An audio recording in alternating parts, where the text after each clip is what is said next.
In the 19th century, when Darwin was alive, scientists thought that the basis of life, the cell, was some simple glob of protoplasm, like a little piece of jello or something that was not hard to explain at all. This perception didn't really change too much until the early 1950s. But in the last half century, our knowledge of the cell has just exploded.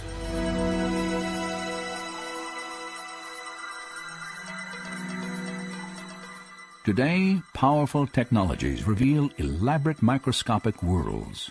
Worlds so small that a thimbleful of cultured liquid can contain more than 4 billion single-cell bacteria, each packed with circuits, assembly instructions, and miniature machines.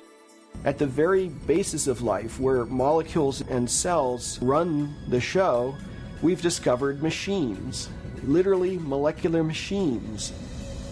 There are little molecular trucks that carry supplies from one end of the cell to the other. There are machines which capture the energy from sunlight and turn it into usable energy. There are as many molecular machines in the human body as there are functions that the body has to do. So if you think about hearing, seeing, smelling, tasting, feeling, blood clotting, respiratory action, the immune response, all of those require a host of machines. One machine particularly attracted his attention.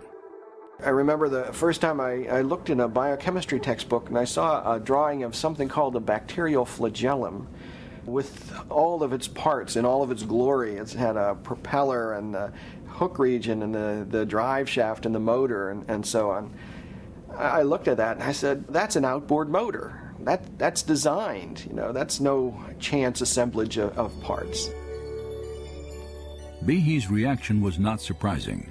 For the molecular motors that drive bacteria through liquid, each depend upon a system of intricately arranged mechanical parts. These parts come into focus when portions of a cell are magnified 50,000 times. Biochemists have used electron micrographs like this one to identify the parts and three-dimensional structure of the flagellar motor.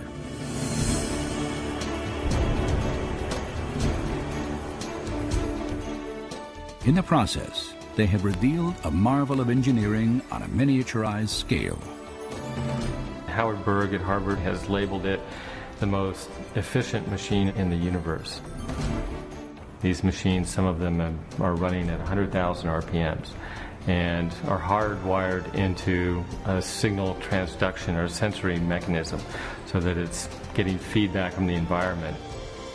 And even though they're spinning that fast, they can stop on a dime. It only takes a quarter turn for them to stop and shift directions and start spinning 100,000 RPM in the other direction.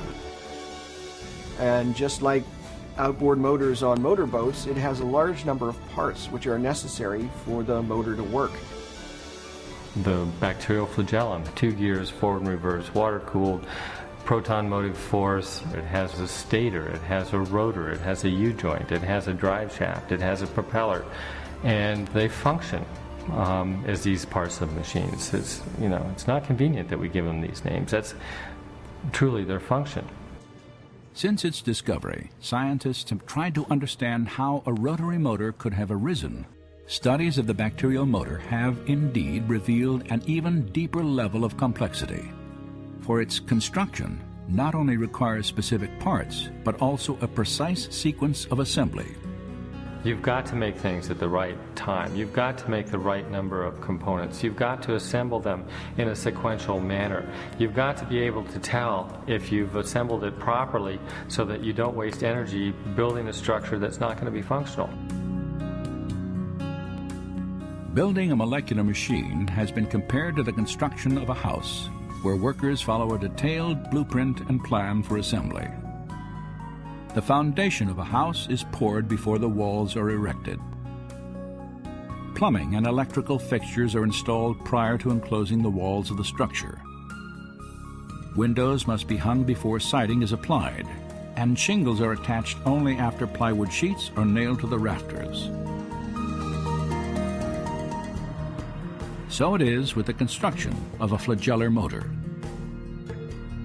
You build this structure from the inside out. You are counting the number of components in a ring structure or the stator. And once that's assembled, there's feedback that says, okay, no more of that component now. A rod is added. A ring is added. Another rod is added. The U-joint's added. Once the U-joint's at a certain size and a certain degree of bend, about a quarter turn, that's shut off, and then you start adding components for the propeller. These are all made in a precise sequence, just like you would build a building. To build a motor correctly requires a complex system of machines that coordinate the timing of the assembly instructions. We know a lot about the bacterial flagellum. We still have a lot to learn, but we know a lot about it. And there's no explanation for how this complex molecular machine was ever produced by a Darwinian mechanism. 150 years ago, scientists did not know about irreducibly complex molecular machines. Yet Charles Darwin anticipated the difficulty that systems such as these could pose to his theory. If it could be demonstrated that any complex organ existed which could not possibly have been formed by numerous successive slight modifications, my theory would absolutely break down.